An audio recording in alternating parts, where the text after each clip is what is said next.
सियावर राम जय जय राम, मेरे प्रभु राम जय जय राम।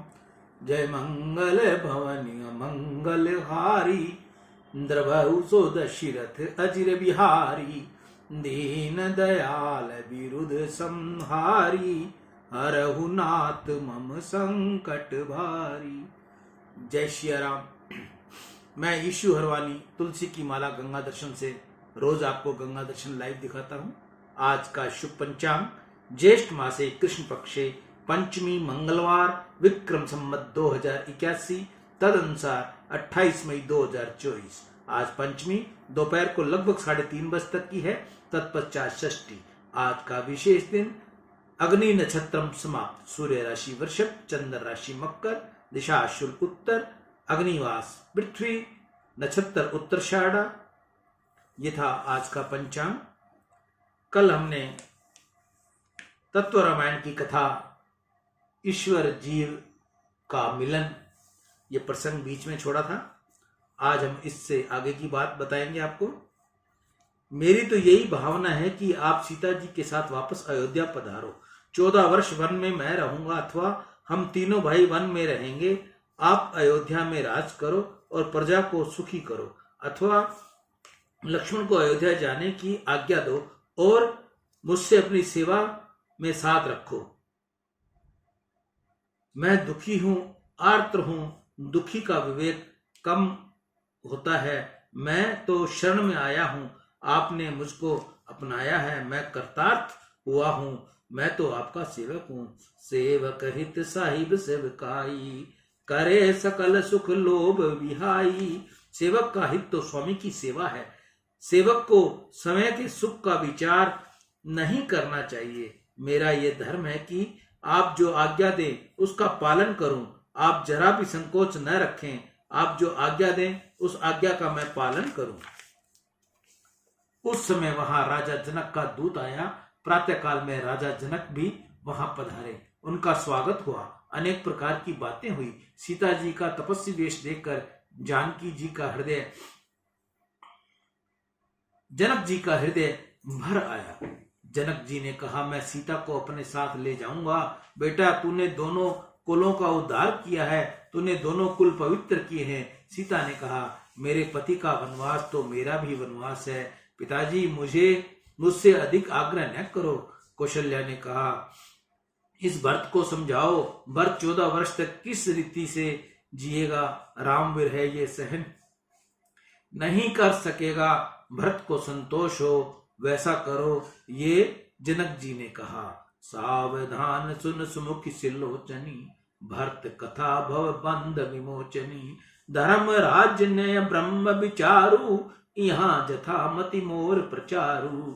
सोमति मोर भगत सोमति मोर भरत महिमामी, कहे काह चले छुअत न छाई।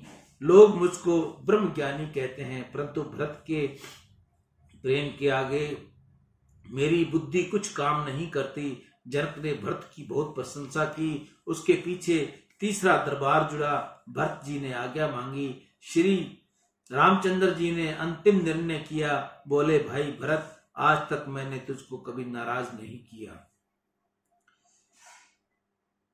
परंतु आज मुझको कहने में दुख होता है कि भरत, तू जानता है पिता की आज्ञा का पालन करना तेरा धर्म है और मेरा भी धर्म है।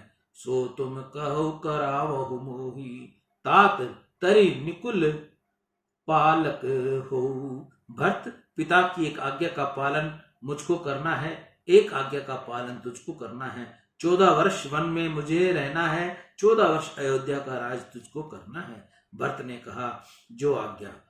मुझे शांति है, आपने आज्ञा की वह मुझे शिरोधार्य है। मैं 14 वर्ष आपका स्मरण करता हुआ अयोध्या में रहूंगा, परंतु 14 वर्ष की अवधि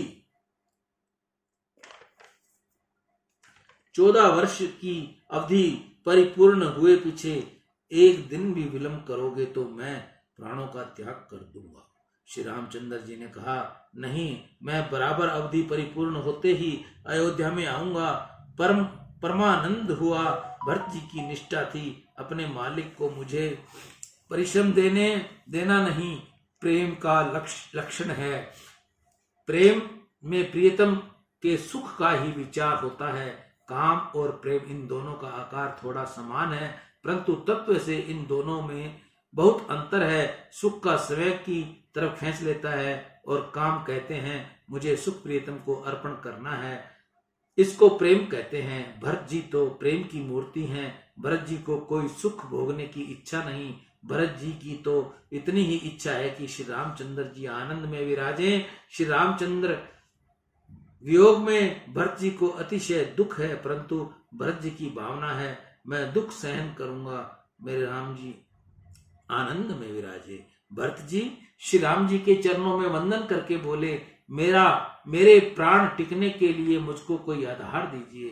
पादुका देहि राजेंद्र राजाय तत्व पूजते तयोहम सेवाम करो मये गमनम तव।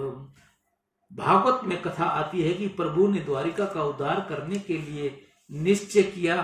तब उन्होंने उद्धव से कहा उद्धव तुमसे ये उपसंहार देखा नहीं जाएगा, अब तू बद्री का श्रम में जाकर रहे। उद्धव ने कहा आप साथ में चलो। तब कृष्ण जी ने कहा उद्धव तुमको अकेले ही जाना पड़ेगा। चैतन्य रूप में मैं तुझ में निवास करता ही हूं। तू ऐसी भावना रख कि मैं तेरे साथ ही हूं। उद्धव जी प्रार्थना करते हैं नाथ भावना आधार बिना नहीं हो सकती, निराधार भावना होती नहीं। आप मुझको कोई ऐसा उद्धार दें जिससे मैं भावना करूं। श्री कृष्ण भगवान ने उद्धव जी को समय की चरण पादुका दी। उद्धव ने मान लिया कि द्वारिका नाथ अब मेरे साथ हैं, अब अनाथ नहीं, मैं सनाथ हूं। ये पादुका नहीं, परमात्मा मेरे साथ आए हैं। उद्धव जी का प्रेम ऐसा है कि उस चरण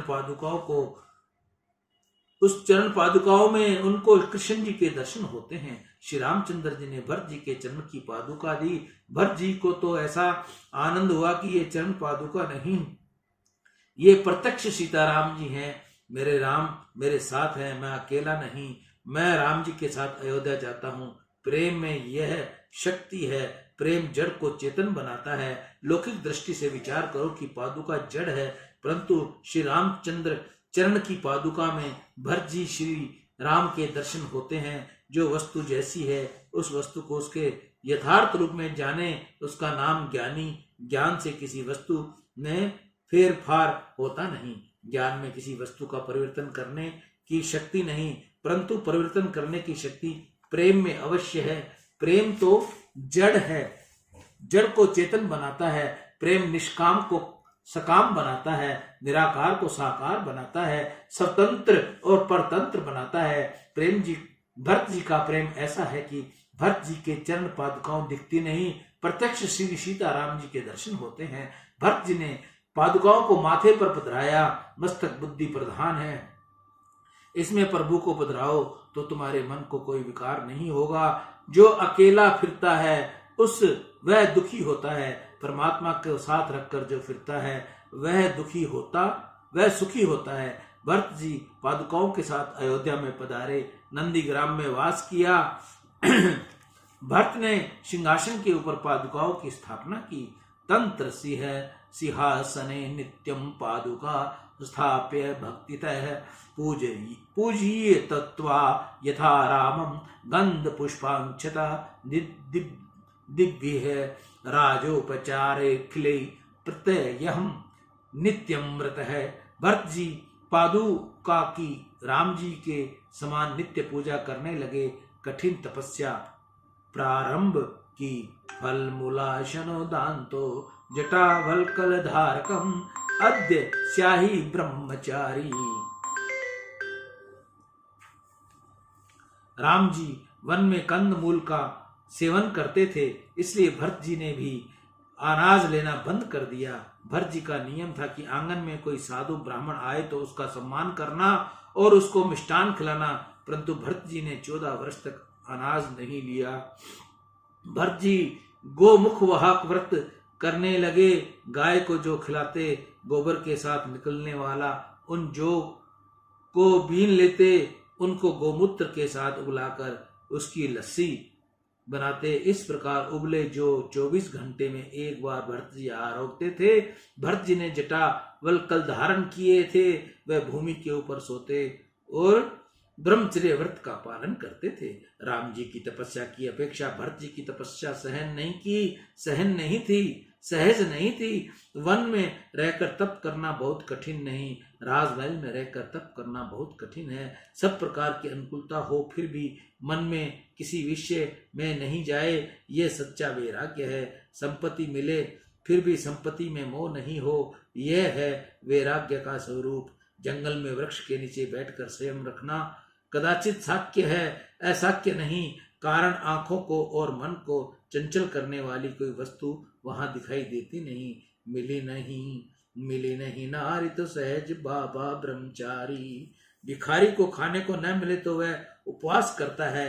भिखारी एक दशी करे उसका कुछ विशेष अर्थ नहीं। इसके पास में कुछ नहीं, इसको कुछ मिला नहीं, इसी से यह उपवास करता है। सब कुछ होने पर भी मन किसी विषय में न जाए, उसका उपवास ब्रह्मचर्य के बराबर है। भरत का वैराग्य दिव्य था, उनकी तपस्या अलौकिक थी। समस्त राज्य कार्य पादुका को निवेदन करते थे। भरत जी कोई भी काम पादुका की आज्ञा के बिना नहीं करते थे। तुमसे बने तो तुम भी ऐसा नियम लो, अपने ठाकुर जी से कहकर प्रत्येक काम करो। तुम जब बाहर जाओ तो घर में ठाकुर जी को वंदन करके जाओ। कोई भी काम करना हो तो भगवान से कहकर करोगे तो किसी दिन दुखी नहीं होंगे।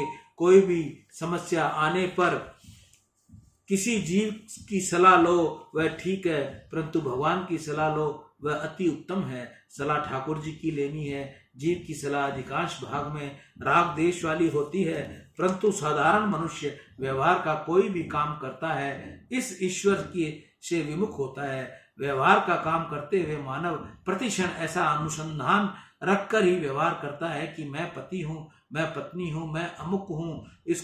इसकी बजाय कोई भी काम करो तब परमात्मा का ऐसा सतत अनुसंधान रखो कि मैं परमात्मा का सेवक हूँ, मैं ईश्वर का अंश हूँ। भक्ति का अर्थ होता है परमात्मा के साथ परिणीत होना। लगन 2-4 दिन के लिए होती नहीं, लगन हुए पीछे जीवन में अंतिम श्वास तक ये संबंध टिकाना पड़ता है। ईश्वर का सतत अनुसंधान रखो। तुम्हारी कुछ भी समस्या हो तब ठाकुर जी का श्रृंगार कर, भोग धर, आरती उतार कर पीछे शांति से हाथ जोड़कर इस मंत्र का जाप करो। करेयम कर्पाय दोष पहत स्वाभ पक्षामी त्वाम धर्म सम्मूढ़ चेता। यह श्लोक महामंत्र है। इस श्लोक का जाप करो तो इस श्लोक का जप करते करते भगवान के चरणों में सो जाओ। भगवान सपन में मार्गदर्शन देंगे। परमात्मा को साथ रखकर किया हुआ व्यवहार सुख में होता है। ईश्वर से विमुख होकर किया हुआ व्यवहार अभिमान उत्पन्न करता है। भरत जी प्रत्येक काम पादुका को निवेदन करके करते थे। भरत जी तन से तो अयोध्या में थे, परंतु भरत जी का मन राम जी के चरणों में था। भगवान शंकर भरत को ब्रह्म मुनि यथा ब्रह्मनिष्ठ महापुरुष की उपमा देते हैं। राम जी की प्रतीक्षा में भरत अयोध्या में इस रीति से तपस्या करते थे। भरत जी का रोज का नियम था सायंकाल को पादुका को फूल से सुंदर श्रृंगार कर पादुका में नेत्र स्थित कर के सीताराम सीताराम सीताराम का जप करते थे। भरत जी पादुका की दृष्टि स्थिर रखते थे। तुम्हारा मन चंचल हो तो भले ही हो, आंख को चंचल नहीं होने देते। तुम जब भी जप करने बैठो तब आंख ठाकुर जी के चरणों में रखना। मन को स्थिर करना कठिन है, परंतु आंखों को भगवत स्वरूप में स्थिर रखना बहुत कठिन नहीं। साधारणतः ऐसा नियम है कि जागृत अवस्था में मन आंखों के ऊपर होता है। आंख जहां जाती है वहां अधिकांश मन जाता है। आंख चंचल हो तो ही मन चंचल होता है। आंख को प्रभु में स्वरूप में रखो। आंख स्थिर होगी तो मन भी स्थिर होगा। भरत जी पादुकाओं में दृष्टि स्थिर करके सीताराम सीताराम सीताराम का जाप करते। कोई समय ऐसा होता है कि भरत जी को राम जी का वियोग एहसान जान पड़ता। भरत जी को बहुत याद आ जाती तो हृदय चित्कार कर उठता कि केकई ने ये क्या किया, मेरे राम को वनवास दिया। भरत जी श्री राम वियोग में जब अत्यंत व्याकुल हो जाते थे तो श्री राम नाम का जाप करते, तब पादुकाओं में से श्री सीताराम जी बाहर आते। भरत को फिर तो संयोग का अनुभव होने लगा। श्री रामचंद्र जी वन में थे, ऐसा भरत जी उस समय भूल जाते। भरत जी को ऐसा लगता कि सीताराम जी यहीं विराजे हैं, प्रेम से मुझको देखते हैं। भरत जी को समझते, भाई मैं तो घर में ही हूँ। राम जी का एक स्वरूप वन में था और दूसरा स्वरूप भरत जी के पास था। श्री राम जी तो सर्वव्यापक हैं, जितने भक्त हैं उतने ही राम जी हैं। तुम जहां बैठकर राम जी का स्मरण करोगे वहीं राम जी प्रकट होंगे। ऐसी कोई जगह नहीं कि जहां राम जी विराजते न हो, परंतु सर्वव्यापक परमात्मा माया के आवरण में ढके हुए होते हैं। इस सर्वव्यापक में वैष्णव प्रेम में प्रभु के नाम का जप करके प्रकट करते हैं। ईश्वर तो सर्वत्र है, परंतु वह सर्वव्यापक ईश्वर अपने उपयोग में बहुत नहीं आते।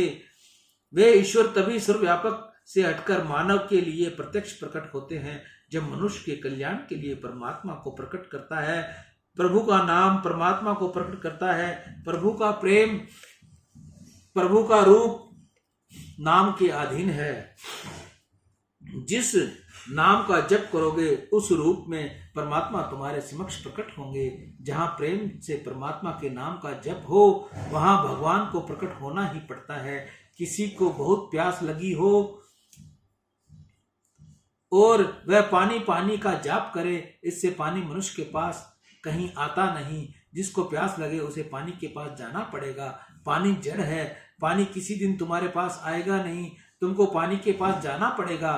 परंतु कोई अतिशय प्रेम से सीताराम सीताराम सीताराम का स्मरण करते हुए जप करे तो राम जी वहां प्रकट होते हैं। भरत जी को ऐसा अनुभव होता है कि श्री राम जी तो यहाँ ही विराजे हैं। श्री कृष्ण परमात्मा जब मथुरा में और द्वारिका में विराजते थे तब प्रत्येक गोपी को ऐसा अनुभव होता था कि मेरे कृष्ण तो मेरे साथ ही हैं। जितनी गोपियां हैं इतने कृष्ण हैं। उद्धव जी गोपियों को समझाने के लिए गए, तब गोपियों ने कहा, उद्धव वह कृष्ण कोई अलग होंगे जो मथुरा में रहते हैं। मेरे कृष्ण तो मुझे छोड़कर गए ही नहीं। मेरे कृष्ण निरंतर मेरे साथ हैं। 24 घंटे मेरा और इनका नित्य संयोग है। गोपियों का प्रेम अति शुद्ध है। गोपियों जब ठाकुर जी का स्मरण करती हैं तब ठाकुर जी को प्रकट होना पड़ता है। गोपियों की निष्काम भक्ति ऐसी है कि वह भगवान को खींच लेती हैं। जहाँ भक्त हैं वहाँ भगवान है। भक्त और भगवान एक ही है। भक्त और भगवान अलग नहीं रह सकते। जिस प्रकार प्रत्येक गोपी को ऐसा अनुभव करवाया कि मैं तो तेरे पास ही हूँ, उसी प्रकार परमात्मा ने भरत लला को भी ऐसा ही अनुभव करवाया कि मैं यहीं विराजता हूँ। भरत जी प्रेम लक्षणा भक्ति का दिव्य आदर्श जगत को बताते हैं। सहयोग से सेवा किसी रीति से करते हैं। यह आदर्श लक्ष्मण जी ने जगत को बताया है कि श्री राम योग में मानव जीवन कैसा होना चाहिए, मानव को किस रीति से पवित्र जीवन बिताना चाहिए। यह आदर्श भरत जी ने बताया है। अपने को श्री राम का वियोग है। प्रभु मनुष्य का जीवन भरत जी जैसा हो तो श्री राम मिलेंगे। भरत का चरित्र मनुष्य के लिए अनुकरणीय है। भरत जी ने सत्संग से अयोध्या की प्रजा कंद मूल फल का सेवन करती थी। बहुत लोग केवल मात्र एक बार भोजन लेते थे। बहुत से लोग श्री राम दर्शन के लिए व्रत उपवास करते थे। बहुत से ब्रह्मचर्य का पालन करते। 14 वर्ष तक अयोध्या की प्रजा में श्री रामचंद्र जी की तपस्या पूर्ण प्रतीक्षा की। मनुष्य पैसे के लिए प्रवृत्ति करता है, परमात्मा के लिए क्या करता है। मनुष्य को पैसा जितनी भी परमात्मा की आवश्यकता प्रतीत होती नहीं। लोग चाहते हैं कि भगवान के दर्शन हमको नहीं होते। भगवान दर्शन तुमको किस रीति से हो, तुमको प्रभु की क्या आवश्यकता पड़ती है, परमात्मा के लिए तुम क्या करते हो। ये जीव ईश्वर के लिए अलौकिक सुख का त्याग न करे तब तक भगवान को भी दया नहीं आती। परमात्मा को व्यापक होने से तुम्हारे पास ही है, साथ में ही रहते हैं। तुम सावधान होकर प्रभु के लिए कुछ साधन करो। भरत जी के जैसा पवित्र जीवन बिताओ तो परमात्मा अवश्य प्रकट होंगे।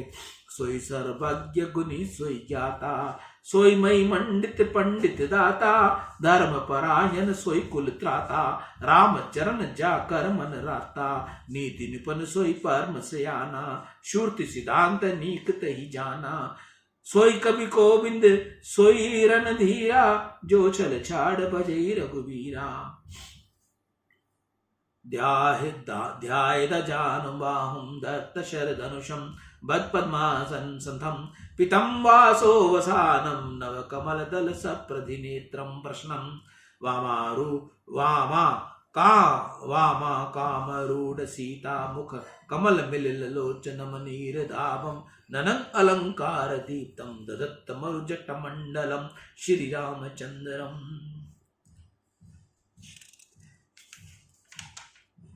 ईश्वर जीव का मिलन प्रसंग यहाँ पूर्ण हुआ। कल हम आपको अत्रि अनसुईया की कथा सुनाएंगे। सियावर राम जय जय राम, मेरे प्रभु राम जय जय राम, जय मंगल भवन अमंगल हारी, द्रवहु सुदशरथ अजिर बिहारी, दीन दयाल विरुद्ध संहारी, हरहु नाथ मम संकट। मैं ईशु हरवानी तुलसी की माला गंगा दर्शन से रोज आपको गंगा दर्शन लाइव बताता हूँ, दिखाता हूँ, वह पंचांग बताता हूँ। जिस माता बहन के घर तुलसी का पौधा विसर्जन हो गया हो और तुलसी की आपने खूब सेवा की हो, कृपया उस पौधे को फेंकिएगा नहीं, उसकी डंडियां साफ साफ काट कर अपने घर में रखिएगा। अगर आप हम तक पहुंचाओगे तो हम आपको उसकी माला निःशुल्क बनाकर देंगे। आने जाने का कोरियर आपका होगा। ईशु हरवानी, हनुमानगढ़ टाउन। गंग सकल मुद मंगल मूला, सब सुख कर नहीं हर नहीं सब सूला, कही कही कोटि कथा प्रसंगा, राम बिलो कई गंग तरंगा, सचिव ही अनुज ही प्रिय सुनाई, विबुध नदी महिमा अधिकाई, मजनु कीन पथ शम गयहु, सुचि जल पियत मुदित मन भयहु, जोरी पानी बर मांगहु एहि, सिया राम पद सहज सनेहि, अर्थ न धर्म न काम रुचि, गति न चहु निर्वाण, जन्म जन्म रति राम पद, यह वरदान नान, सीता राम चरण रति मोरे, अनुदिन बढ़हु अनुग्रह तोरे। बोल गंगा मैया की जय। घर बैठे कोसों दूर, हजारों किलोमीटर दूर अगर आप प्यार से सच्चे मन से गंगा गंगा गंगा पुकारोगे तो गंगा आपके सब पाप हर लेगी। सियावर राम जय जय राम। राम